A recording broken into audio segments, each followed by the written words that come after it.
Okay, Marco, sitting inside the Explorer ST now. We'll start it up. Turning the vehicle on, we'll bring the steering wheel into the predetermined position as well as the seat, thanks to our memory settings on the interior here.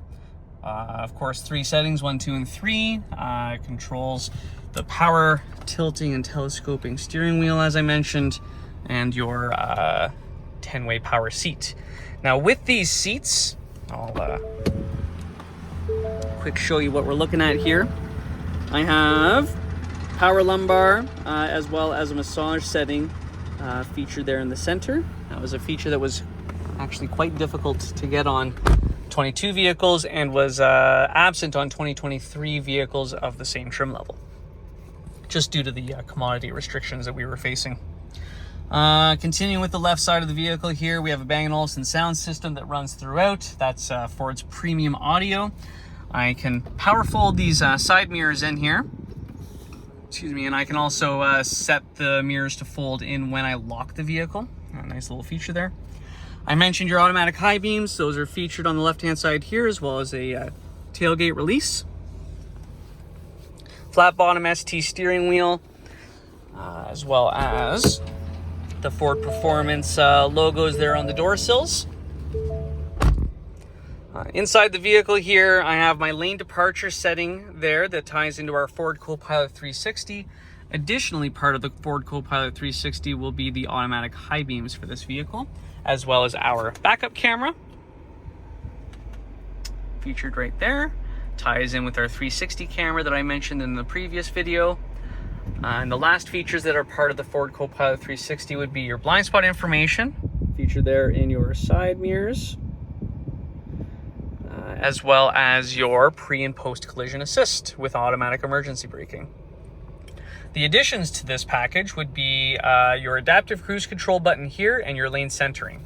Your lane centering and lane departure are similar yet different. Lane centering works with your cruise control and actually keeps the vehicle in the center of your lane, whereas your lane departure can be turned on when cruise control isn't engaged and will give you a rumble through the steering wheel as you depart your lane. Moving to the center stack here, the vehicle is equipped with what's called the ST technology package that comes with this beautiful 10+ inch infotainment system, as well as a wireless charging pad right here. There's Sync 4 technology, meaning wireless Apple CarPlay and Android Auto with this vehicle.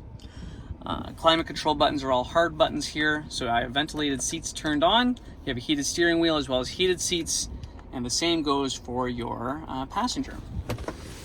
For the rear of the vehicle, there are heated seat controls, 110 volt outlet, and then some phone charging solutions as well. And then a quick look at the rear. You have buckets in the middle, which are a standard for Ford, and then our third row there. The ST logo is embossed on the front seats here for your beautiful leather seats there. And then a quick look at our camera setup here. I mentioned earlier that we have our 360 camera as well as a front-facing camera here. I can turn this guy to a full front-facing camera or a 180-degree split-view front-facing camera. I can turn my parking sensors off with the push of a button there. I also have a feature called auto hold down below. So if I shift the vehicle into drive, of course we're going to start to creep forward. If I engage auto hold here, I can take my foot off the brake and it will keep me in place here until I have touched the accelerator. Turn that feature off, pulling us back into park. I have hill descent control, traction control, parking sensor here that will parallel park us, perpendicular park us, or pull us out of a tight parking space.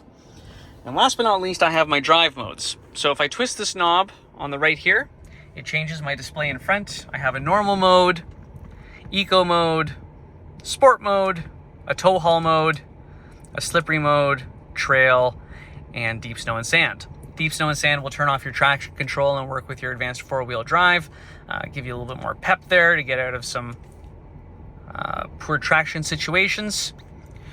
Trail control will do similar things but keep us in a lower gear ratio for some slower driving. Slippery mode will detect for wheel slippage a little bit more effectively and keep the vehicle in your lane in slippery conditions, working with your ABS braking. The vehicle will always start out in normal mode for you. Eco mode deposits less fuel in the cylinders. Sport mode deposits more fuel in the cylinders and keeps you in first and second, third gear for a little bit longer to give you more pep off the line. And then last but not least, you have your tow haul mode, which will reduce the number of shifts that your transmission makes, making the vehicle a little bit more of an effective tower.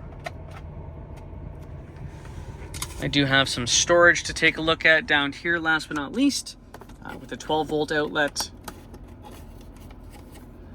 down below, and then a USB and a USB-C charger as well.